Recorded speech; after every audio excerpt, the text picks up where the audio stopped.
بہت سارے گناہ انسان سے ایسے ہوتے ہیں کہ جس کے بارے میں اللہ رب العزت کی طرف سے یہ رہنمائی ملتی ہوئی نظر آتی ہے، اگر تم سے یہ گناہ ہو گیا تو اب تم کوئی نیکی کا کام کر لو۔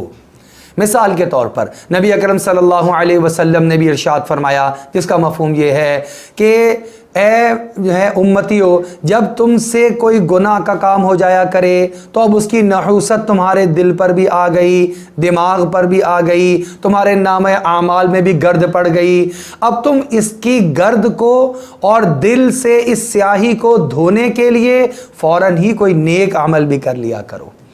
اس نیک عمل کے کرنے کی برکت سے اور اللہ رب العزت کی طرف متوجہ ہو جانے کی برکت سے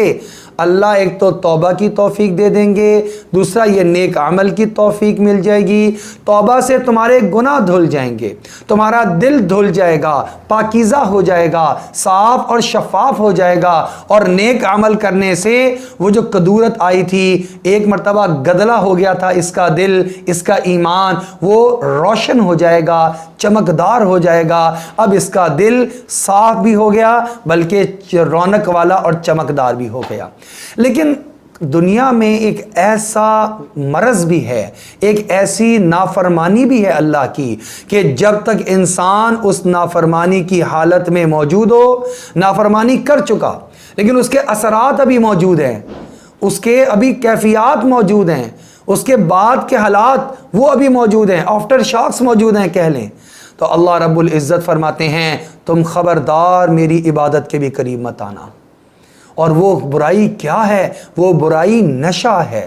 اللہ رب العزت نے قرآن پاک میں بڑی وضاحت سے ارشاد فرمایا، لا تقربوا الصلاة وانتم سکارا حتی تعلموا ما تقولون۔ دیکھو، جب تم نشے کی حالت میں ہو، جب تمہیں یہ پتہ ہی نہ ہو کہ تم کیا کہہ رہے ہو، تم اپنی زبان تمہارے کنٹرول میں نہ ہو، خبردار تم اللہ کی عبادت کی طرف اور نماز کی طرف ہرگز مت آنا۔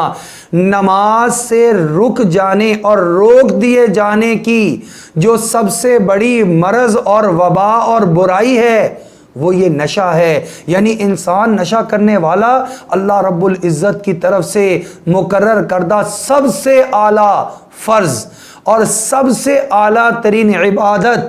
انسان اس سے روک دیا جاتا ہے۔ اسی سے اس کی برائی کا اندازہ کر لیں کہ جو نماز 5 وقت کی فرض ہے، اس کو اسی سے روک دیا جا رہا ہے۔ یہ نوافل نہیں ادا کر سکتا، یہ فرائض نہیں ادا کر سکتا۔ لا تقربوا الصلاة وانتم سکارا، جب تک تم نشے کی حالت میں ہو تم نماز کے لیے کھڑے نہیں ہو سکتے ہو۔ اس کا مطلب یہ ہوا بڑی اہمیت کی چیز ہے یہ، اس کو ہمیں معاشرے میں، اپنی گفتگو میں، اپنے گھر میں، اپنے بچوں میں ڈھونڈنا پڑے گا، تلاش کرنا پڑے گا، اپنی ذات میں تلاش کرنا پڑے گا۔ کہیں میں خود اپنی ذات کے اعتبار سے، میری اولاد خدا نہ خواستہ، میرے ارد گرد کے دوست ساتھی، میرے بھائی، کوئی بھی کسی بھی طرح کے نشے میں مبتلا تو نہیں ہو گیا۔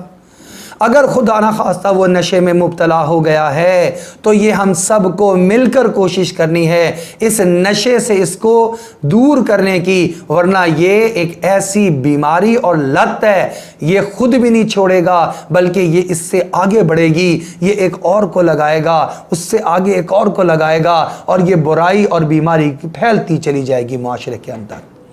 لہٰذا ہماری ذمہ داری میں شامل ہے ہم منشیات اور جتنی نشے آور چیزیں ہیں ان کے بارے میں بڑے لوگ، سمجھدار لوگ سمجھ بوجھ بھی رکھیں، اور اس کے استعمال پر اپنی اور اپنی خاندان والوں کی اور معاشرے والوں کی نگرانی بھی کریں۔ انشاءاللہ اللہ جل شانہ نشے سے انسان کو محفوظ فرما دے گا۔